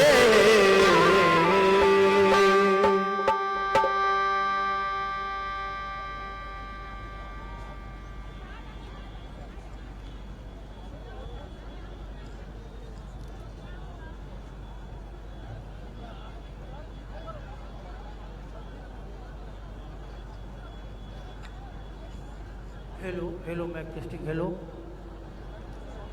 बड़ा ही प्यारा भजन अभी हम लोगों ने सुना, शिव साक्षात शिवान में आके, और इस भजन में बहुत सारी जानकारी हमको आपको मिल जाती है। आइए इस कार्यक्रम में बड़ी दूर दूर से, जैसा कि भी हमारे आपके मन में भी यही भावना है, हम जा रहे हैं अपने ननिहाल, आए हैं ननिहाल, लेकिन एक हम लोगों को मुद्दा मिला कि शिव गुरु महोत्सव है, उसमें भाग लेंगे। अगला जो विषय है, इस विषय पर यदि आप इसको ठीक से गौर से नहीं आप सुनेंगे, मन चित्त को स्थिर कर बैठकर, तो फिर हमारा आना जाना, इतना जो हमारा धन का व्यय हुआ, लगेगा कि सारा बेकार चला गया। इसलिए आप तमाम भाई बहनों से मेरा निवेदन और प्रार्थना होगा, आप बैठ जाए। हमने पहले भी निवेदन किया, भजन होते होते हम लोग चैन से बैठ जाए। इस भारत में आध्यात्म की दुनिया में किसी ने यह बात नहीं कहा कि शिव के बिना आदमी का जीवन क्या होगा। यह बात भी किसी ने नहीं कहा कि यदि कोई व्यक्ति शिव के साथ चलेगा, शिव के साथ चलने का संकल्प लेगा, निर्णय लेगा, तो उस व्यक्ति के जीवन की क्या दशा होगी, क्या दिशा होगी। यह बात इस ब्रह्मांड में पहला व्यक्ति जिन्होंने कहा है, जिनका नाम है साहब श्री हरिंद्रानंद जी, एक शिव शिष्य के रूप में उन्होंने पूरी दुनिया को यह संवाद दिया, आओ चले शिव की ओर, आओ चले शिव की ओर। इसी विषय पर मैं निवेदन करूंगा, प्रार्थना करूंगा। हमारे आपके बीच दीदी बरखा आनंद जी मौजूद हैं। इस विषय पर बरखा दीदी आओ चले शिव की ओर विषय पर अपने दिल के उद्गार को हमारे आपके बीच परोसने का काम करेगी। दीदी बरखा हमारे आपके बीच।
मेरे गुरु महेश्वर शिव को मेरा प्रणाम है। इस कालखंड के प्रथम शिव के शिष्य, हम सबों के परम आदरणीय वरण गुरु भ्राता साहब श्री के चरणों में मेरा प्रणाम है। शक्ति स्वरूपा माँ नीलम आनंद जी के चरणों में मेरा प्रणाम है। और मनातू की इस पावन भूमि पर माँ नीलम आनंद जी की जन्मस्थली पर उपस्थित आप सभी गुरु भाई गुरु बहन और इस पावन भूमि को भी मेरा प्रणाम है। हम सबका परम सौभाग्य है कि आज 18 जनवरी 2026 का ये शिव गुरु महोत्सव साक्षी बन रहा है असंख्य गुरु भाई गुरु बहनों का, शिव शिष्यों के इस सैलाब का। मां नीलम आनंद जी और साहब श्री ने जो चाहा उसका मूर्त रूप होकर जो उतरा है इस धरा पर, उस शिव शिष्यता का शिव गुरु महोत्सव जो यहाँ आयोजित हुआ है वर्ष 2012 के बाद, इतने वर्षों के बाद आज यहाँ पुनः सभी गुरु भाई गुरु बहन एक साथ इकट्ठे हुए हैं और सबके मन में एक ही मनसा है कि इस भूमि का स्पर्श कर ले जो इतनी पावन है, जिसने शक्ति स्वरूपा मां भगवती स्वरूपा दीदी नीलम आनंद जी का जन्म स्थान होना स्वीकारा है। और आप जानते हैं कि जब नाग पंचमी के दिन 27 जुलाई 1952 को दीदी नीलम आनंद जी का जन्म इस स्थान पे हुआ था, तो ये घटना है कि उस दिन उस बिस्तर के नीचे असंख्य सांप के बच्चे गुच्छे में लिपटे हुए पाए गए थे और सबको वहां से उठवाकर सुरक्षित बाहर जंगल में रखा गया। परंतु आज भी अचरज है इस बात का कि इतने सांप के बच्चे एक साथ उस बिस्तर के नीचे कहां से आए, कैसे आए, कोई नहीं जानता। मनातू की यह धरती मां नीलम आनंद की जन्मस्थली के साथ साथ इस बात की साक्षी भी है कि उसने साहब और दीदी के परिणय सूत्र का भी दर्शन किया। यानी 22 मई सन 1972 को इसी स्थान, इसी धरती पे साहब और दीदी का विवाह भी संपन्न हुआ। तो मनातू दोनों अर्थों में बहुत ही महत्वपूर्ण है, एक जहां जन्म हुआ और दूसरा जहां उनका विवाह भी हुआ, जहां साहब दूल्हा बनकर आए और हमारी मां दुल्हन बनी, जहां शक्ति और शिव का मिलन हुआ, वो ये स्थान है। और आज हम सभी उस स्थान पे बैठे हैं और मेरी अनुभूति है ये कि जब से हम लोग आए हैं मनातू में, लगता है जैसे कि हर जगह आगे आगे साहब और दीदी ही चल रहे हैं और हम सब उनके पीछे पीछे उनकी संतान, जिसको उस कोख ने शरीर से जन्म नहीं दिया परंतु अपने मन में जन्म दिया। मां नीलम, राजमणि नीलम आनंद जी ने लाखों राजमणि नीलम को पैदा किया। अभी आपने भजन में सुना कि मवार जगदीश्वर जीत सिंह जी और भूमिका देवी की पुत्री राजमणि नीलम जी के बारे में। उन्होंने एक राजमणि नीलम का जन्म देने का श्रेय प्राप्त किया, परंतु उस राजमणि नीलम ने असंख्य लोगों को अपने स्वरूप बनाकर इस धरती के कोने कोने में भेजा, जहां गली गली में आज शिव की चर्चा हो रही है। ऐसी लागी लगन कि मां हो गई मगन, वो तो गली गली हरि गुण गाने लगी। महलों में पली 7 आंगन का ये घर, जिसमें सारी सुख सुविधाएं थी, जिसमें उनका जीवन विचरण कर रहा था। महलों में पली बन के जोगन चली, वो तो शिव की दीवानी कहाने लगी।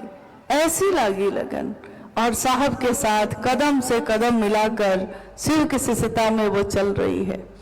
शिव की शिष्यता इतनी पावन है, इतनी पावन है, जिसमें शिव के गुरु स्वरूप के बारे में हमारे साहब श्री ने कहा कि शिव गुरु हैं। और ये कौन शिव हैं? वो शिव चारों दिशाएं जिसका वस्त्र हो, 27 नक्षत्रों पे नाचता ये काल जिनके नियंत्रण में हो, वो शिव जो नटराज है, जो महाकाल है, जो महामृत्युंजय हैं, जो महाकालेश्वर हैं, जो महाकपालेश्वर हैं, जो महाऔढ़ेश्वर हैं, जो उमा के पति भी हैं, जो भोला भी हैं और जो न जाने क्या क्या हैं, परंतु वो महादेव मेरे आपके गुरु भी हैं। शिव का गुरुपद ये बताता है कि मनुष्य की शारीरिक शक्ति से बलशाली होती है उसकी मानसिक शक्ति, और उसकी मानसिक शक्ति से भी बलशाली होती है उसकी आध्यात्मिक शक्ति। इसी इंसान के शरीर में अगर कोई अध्यात्म से जुड़ाव करता है तो वो एक पत्थर भी अगर तबीयत से उछालता है तो उसमें आसमान में भी सुराख होने की बिसात है, उसमें आसमान में भी सुराख हो सकता है। इंसान की इच्छा में इतना बल है, इतना बल है, इतना बल है। जिस धरती पे आज ये शिव गुरु महोत्सव हो रहा है, आपने अनमिल आखर में ये पढ़ा होगा जिसमें साहब के जीवन की घटनाओं को लिखा गया है।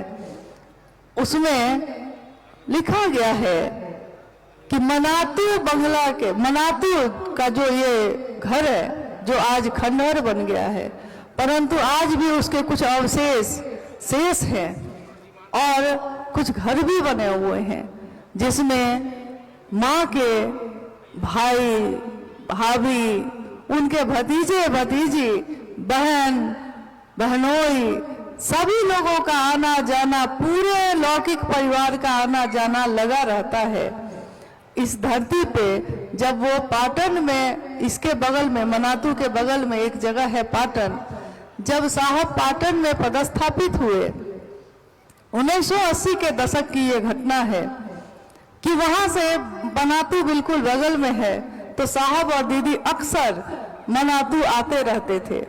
पाटन एक ऐसी जगह है जो पलामू में ही है और मनातू से कुछ ही दूरी पे है।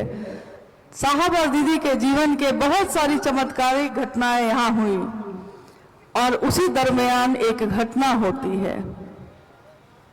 साहब ने 1974 में शिव को अपना गुरु बनाया। 1980 का दशक चल रहा है। पाटन में वो बीडीओ बनकर पदस्थापित हैं। अक्सर अपने ससुराल मनातू आते रहते हैं और ये वो समय है जब मनातू का ये घर जो आज खंडहर हो गया, जो उस समय बिल्कुल सही था, सही अवस्था में था, इसके चारों तरफ जंगल ही जंगल थे, बगीचे थे, जंगल थे। जहां हम और आप आज मैदान में बैठे हैं, इस मैदान में उस समय जंगल थे।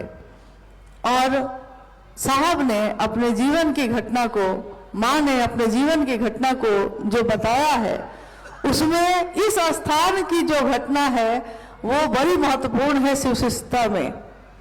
घटना क्या है? घटना है कि पाटन से साहब और दीदी मनातू आए। मनातू में वो घर में है, रात हो गई है, चांदनी रात है, चारों तरफ चांद की रोशनी बिखरी हुई है और चांद की उस रोशनी में साहब और दीदी कहते हैं कि चलिए थोड़ा टहल के आते हैं। साहब और दीदी अपने घर के दरवाजे से बाहर निकले और पास में, यानी जहां आप हम बैठे हैं आज, इस स्थान पे जो जंगल है उसमें विचरण करने के उद्देश्य से पैदल पैदल ही लेकर अपने आप को के साथ निकल पड़े। साहब ने घर से निकलते समय हाथ में एक बंदूक भी उठा ली, क्योंकि बंदूक रखी रहती थी उस समय, और दोनों विचरण करते हुए जंगल में आए हैं। चांदनी रात है, रोशनी है चारों तरफ। उस जंगल में उन्होंने अचानक देखा कि उस चांद की रोशनी में एक अघोरी जो साधु के वेश में बैठा हुआ है, साधु बैठे हुए नजर आ रहे हैं। साहब ने प्रणाम किया। प्रणाम। मां नीलम आनंद जी भी नजदीक आ गए, उन्होंने भी प्रणाम किया। साहब ने उस साधु से कहा कल्पना करिएगा कि इसी स्थान की वो घटना है और यहीं पे वो जंगल था उस समय। साहब ने कहा, आप अकेले यहाँ क्या कर रहे हैं? साधु ने कहा, तुम अकेले 15 वर्षों तक शमशान में क्या करते रहे? साहब ने जैसे ही ये बात सुनी वो समझ गए कि कोई सिद्ध पुरुष है। तो साहब ने कहा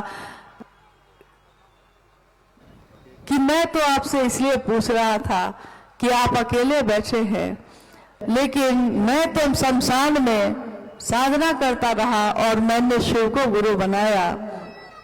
उस साधु ने फिर से पूछा साहब से कि शिव की तो पूजा करते हैं सारे लोग, तो बताओ तुम शिव को गुरु क्यों मानते हो? लोग शिव को गुरु क्यों माने? लगभग 10-15 मिनट तक साहब शिव के गुरु स्वरूप की चर्चा उस साधु से करते रहे। फिर साधु ने कहा, बड़ा अच्छा बोलते हो। इस पे मां नीलम आनंद जी ने उस साधु से कहा, मां कह रही हैं साधु से कि देखिए ना बाबा, ये अक्सर कहते हैं कि मैं लगता है पिछले जन्म में मैं मेढक था, इसीलिए जब सावन की बारिश होती है तो मुझको बड़ा अच्छा लगता है। देखिए ना बाबा, ये कहते हैं कि मैं मेढक था। इस पे वो बाबा हंसने लगे और उन्होंने हाथ के इशारे से जहां वो बैठे थे उसके कुछ ही दूरी पे जहां एक शीशे का टुकड़ा पड़ा हुआ था, बाबा ने कहा साहब से कि वो शीशा उठाओ। साहब ने यंत्रवत जाकर उस शीशा को उठा लिया है। साधु ने कहा, अपना चेहरा देखो। तो साहब ने उस आईने को अपने तरफ किया। पीछे लाल रंग से रंगा हुआ वो आईना जब साहब ने अपने चेहरे की तरफ किया तो उस आईने में क्या दिखा? उस आईने में जिसमें वो अपना चेहरा देख रहे थे, अचानक उसमें जो तस्वीर उभरी, जो तस्वीर दिख रही थी, वो तो उनका नहीं था। तो उनके मुंह से निकला, बाबा है। बाबा हम किसको कहते हैं? आज तक जितने भी देवी देवता हैं, उन समस्त देवी देवताओं में से एक सत्ता ही ऐसी है जिसको हमने सबसे ज्यादा अपना माना, जिसको हमने बाबा कहा है। बाबा हमने सिर्फ महादेव को कहा है, बाबा धाम जाएंगे हम, बाबा है मेरे। तो बाबा उस दिन साहब के मुख से निकला, बाबा है। और देखते देखते जो साधु खड़े थे उनकी रूपरेखा बदलने लगती है। जटाजूट बढ़ जाते हैं, त्रिशूल प्रकट हो जाता है हाथ में, लेकिन सांप कहीं भी नहीं है। थोड़ी देर पहले उन्होंने कहा था कि मेरा क्या है बच्चा, सांप और साधु कहीं चले जाते हैं, कहीं दिख जाते हैं, कहीं रह जाते हैं। और अभी अभी जो रूप उनका बदला है, मां नीलम आनंद उनके आगे हाथ जोड़कर झुक जाती हैं और वो कहती हैं, यहाँ पे उनका पत्नी भाव जागता है। वो कहती हैं, पत्नी भाव मतलब जब जगता है तो पति की कुछ न कुछ शिकायत तो होनी तय है। तो मां नीलम आनंद कहती हैं कि देखिए ना सरकार, ये घर में बड़ा उथल पुथल करते हैं, मतलब घर में हलचल सी मच जाती है इनके द्वारा।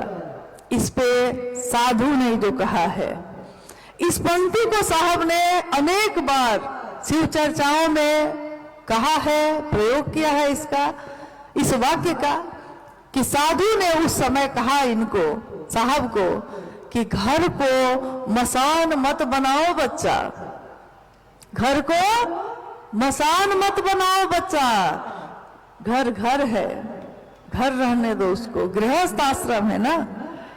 और जैसे ही वो सीधी हुई है, खड़ी हुई है, और उन लोगों को देखते देखते वो साधु कहीं नहीं, चांद की रोशनी है, हल्का अंधेरा छाता है, और जैसे ही चांद की रोशनी फिर आती है, कुछ भी नहीं है, कहीं भी नहीं है। साहब झुककर अपनी बंदूक जो उन्होंने गढ़ से ली थी निकलते समय उठा ली है और दोनों लौट कर आ गए। जब दोनों मनातूगढ़ लौट कर आए उस रात काफी तेज बारिश हुई, बहुत तेज बारिश, और साहब का सरकारी आवास था पाटन में। माँ थोड़ा बेचैन हुई, उन्होंने साहब से कहा कि इतनी तेज बारिश में ऊपर की छत भी खराब हो गई थी, बन नहीं पाई, और बारिश इतनी तेज हुई है कि पूरे घर में कमरे में पानी ही पानी आ गया होगा। सुबह सुबह ये लोग बस तैयार हुए, नाश्ता किया और पाटन की तरफ निकल गए। वहां जाकर उन्होंने देखा कि चारों तरफ 6-6 इंच पानी से आंगन और बाहर भरा हुआ है।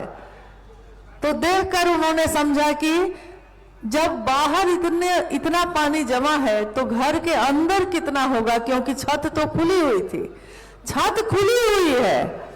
और अंदर जब वो प्रवेश करते हैं तो देखते हैं कि उस घर के अंदर के कमरे और बरामदा बिल्कुल सूखा है, कहीं पानी की एक बूंद भी नहीं।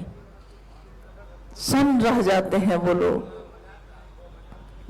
चमत्कार के लिए क्या क्या करते हैं।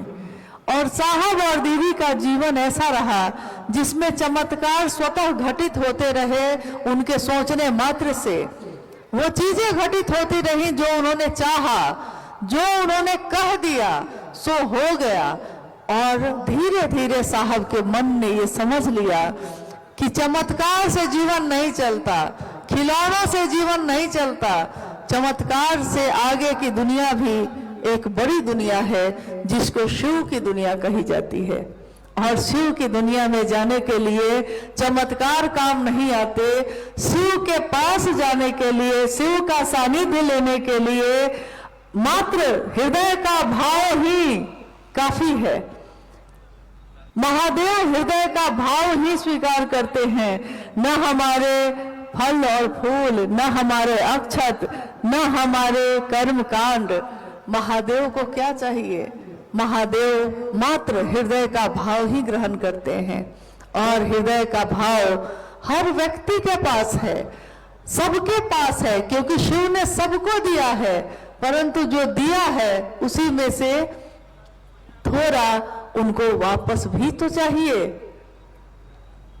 तो साहब और दीदी के इस संकल्प को लेकर आज पूरी दुनिया में शिव के सिर से जा रहे हैं।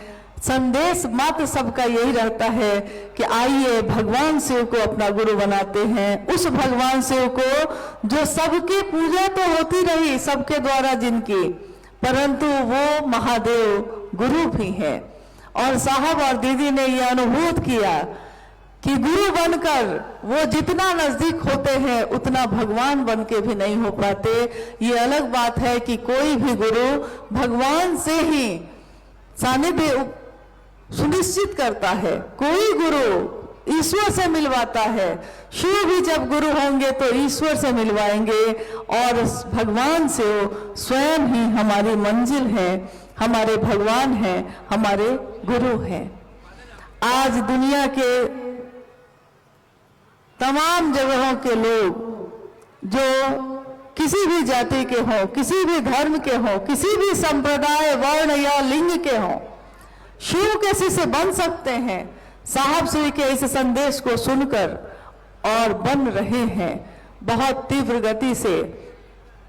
जब साहब ने ये बात शुरू की थी, शिव के शिष्यता की बात, शिव चर्चा शुरू की थी, तो याद करिए कि इससे पहले इतिहास जो हमारा कहता है, इस इतिहास में शिव की चर्चा का प्रचलन नहीं था। शिव पुराण कथा का प्रचलन था, राम कथा का प्रचलन था, कृष्ण की कथा का प्रचलन था, महाभारत की कथा का प्रचलन था, परंतु शिव चर्चा ये इस जगत में पहली बार साहब श्री के द्वारा धरती पे आई।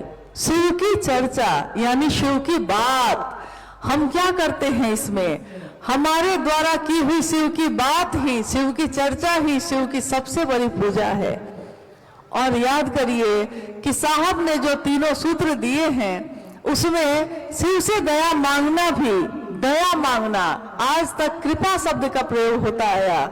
कृपा का अर्थ होता है करो और पाओ। जो तुमने किया है वही तुमको मिलेगा, जितना भर किया है उतना भर मिलेगा। परंतु दया का अर्थ होता है तुमने कुछ न किया हो तब भी मिलेगा। हमारे भाई जो अभी भजन गा रहे थे, एक बड़ा सुंदर भजन इन्होंने गाया था, जो जिसकी पंक्तियां मुझको अक्सर याद रहती है, जिसमें ये गाते हैं, और ये सिर्फ भजन या गीत नहीं है, ये हमारे दिल की आवाज है, ये हमारे जीवन की आवाज है कि जे कभी शास्त्र पुराणों न पढ़ रहे, जिन लोगों ने कभी शास्त्र का अध्ययन नहीं किया, जिन्होंने कभी पुराण का अध्ययन नहीं किया, जे कहियो शास्त्रों पुराणों न पढ़ ले, हिंदी अंग्रेजी न, जिसने कभी हिंदी और अंग्रेजी के अक्षर को भी लिखना पढ़ना नहीं सीखा, से चर्चा धूर्झार करे छे, से चर्चा धूर्झार करे छे, मतलब खूब खूब करता है, 12 महीने में न, 12 महीने शिव की चर्चा हमारे मुख से निकलती ही रहती है। ये ना मेरी ताकत है ना आपकी ताकत है, ये ताकत है उन साहब और दीदी की जिन्होंने महादेव का रास्ता दिखाया है, महादेव का दर्शन कराया है। आइए हम सभी शिव के शिष्य उस महादेव से, उस महादेव का दर्शन करें जो इस धरती पे, यहाँ इसी स्थान पे, जिन्होंने साहब और दीदी को दर्शन दिया था और जिन्होंने कहा था कि घर को मसान ना बनाना, मत बनाना।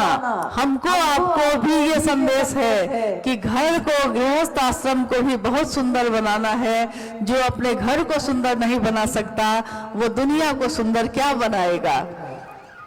तो आइए हम अपनी दुनिया को सुंदर बनाते हैं, अपने घर को सुंदर बनाते हैं, शिवमय बनाते हैं। जिस दुनिया के बारे में साहब श्री शिव के शिष्य ने कहा कि मैं नहीं जानता, शिव के बिना संसार की दशा और दिशा क्या होगी, परंतु यह मैं जानता हूं कि शिव के साथ यह मानवता सबल होगी, सक्षम होगी, सुवासित होगी। अस्तु, आओ चले शिव की ओर। कहाँ फंसे हैं हम सब अपने धरती में, चलना ही है तो चलिए शिव की ओर, बनना है तो बनिए शिव, जीना है रहना है तो शिव बनकर रहिए, जैसा उन्होंने अपने आचरण से दिखाया है। और आज इस धरती पे भी उन्हीं के कारण हम और आप सब इकट्ठे हुए हैं।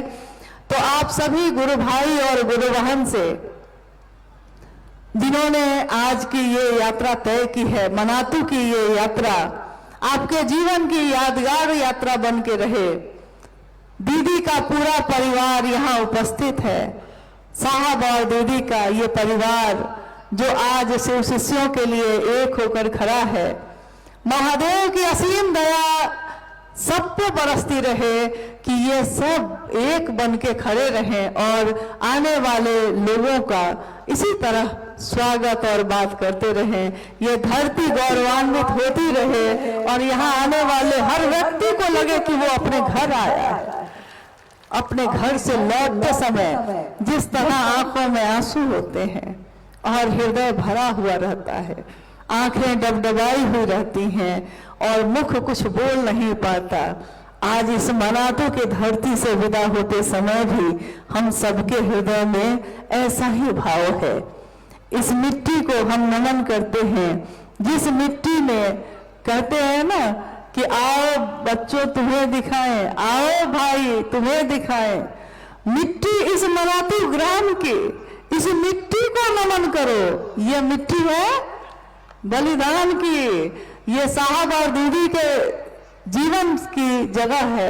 इस मिट्टी को हम प्रणाम करते हैं और आप सभी से ये अनुरोध है कि जब आप यहाँ से प्रस्थान करेंगे, अभी बहुत धीमे धीमे कदमों से पहले पीछे के लोग धीरे धीरे जाएं, फिर आगे के लोग धीरे धीरे जाएं और तब तक अभी भजन चलते रहेंगे।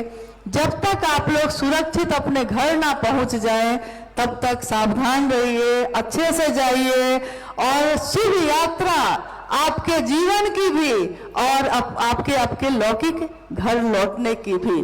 आप सभी गुरु भाई गुरु बहन के चरणों में मेरा प्रणाम है, आप सभी को मेरा प्रणाम है। वो शिव हम सब के अंदर जग जाए इसकी कामना है, हम सबका जीवन शिवमय हो इसकी कामना है। आप सभी को मेरा प्रणाम। एक अभी हम लोगों ने सुना, एक महत्वपूर्ण सूचना है, कृपया आप अभी बैठ जाएं। सारे लोग खड़े हो गए हैं, आप कृपया बैठे। अन्नू भैया का जो आवेदन था मामा के पास, वह आवेदन स्वीकृत हुआ है। मैं निवेदन करूंगा मामा जी से, कृपया अन्नू भैया के आवेदन और हम सारे गुरु भाई गुरु बहनों की जो स्वीकृति मिली है उसको अपनी सहमति देकर हम लोगों को कृतार्थ करें।